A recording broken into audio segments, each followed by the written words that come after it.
Ready করে রেখেছি ধুয়ে। এবার মশলা করে নেওয়ার পালা। মশলাটা করে ফির কয়েকটা কাঁচা লঙ্কা বেটে নেব সঙ্গে, আর রসুন, আদা আর জিরে বেটে নেব।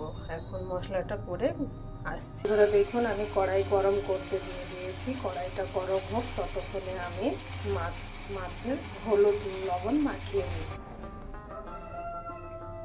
এই যে লবণ এবারে একসঙ্গে মাখিয়ে নেব।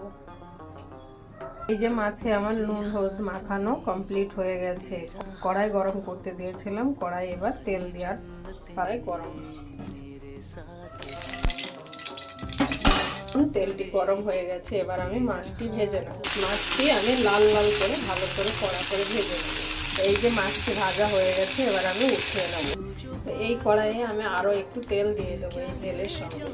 তো এই তেলেই আমি এখন তেজপাতা দিয়ে দেবো, আর দেব সঙ্গে লবণ আর কেটে রাখা উপকরণগুলো দিয়ে দিচ্ছি। কাঁচা লঙ্কা দিয়ে দিচ্ছি, পরিমাণ মতন পেঁয়াজ।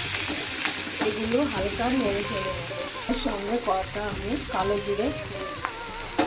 কালো জিরেটা ভাজা ভাজা হয়ে গেলে টমেটো দেব। এটি লাল করে ভাজা হয়েছে, এবার আমি কেটে রাখা টমেটো কুচিগুলো দিয়ে দেবো।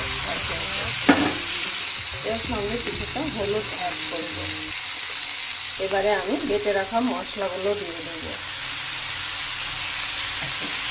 তারপর নেড়ে চেড়ে হালকা জল দিয়ে দেবো। দেখুন আমি জলটা দিই। এবারে আমি মশলাটি ভালো করে কষিয়ে নেব। মশলাটি কষানো হয়ে গেলে তেল ছাড়লেই তখন আমি কেটে রাখা আলুগুলো দিয়ে দেবো। তার সঙ্গে তেল ছাড়তে লেগেছে, এবার আমি কেটে রাখা আলুগুলো দিই। কেটে রাখা আলুগুলো আমি এবার দিয়ে নাড়াচাড়া করে নেব। আর পরিমাণ মতন হলুদ দেবো। এবার আমি আলুটি সুন্দরভাবে কষিয়ে নিয়েছি। এবার আমি কেটে রাখা বেগুনগুলি দিয়ে দেবো। বেগুনগুলি দিয়ে হালকা নাড়াচাড়া করে হালকা জল দিয়ে আমি এটি 5 মিনিট সিদ্ধ হতে দেবো। তারপরে এখন আমি সামান্য পরিমাণে জল দিচ্ছি, খুব বেশি জল দিতে লাগবে না।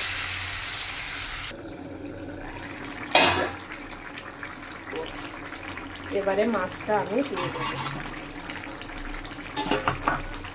দিয়ে নাড়াচাড়া করে আবার 2 মিনিট ঢেকে রেখে দেবো। এবারে আমি কেটে রাখা ধনে পাতা দিয়ে এটা নাড়াচাড়া করে নামিয়ে নেব।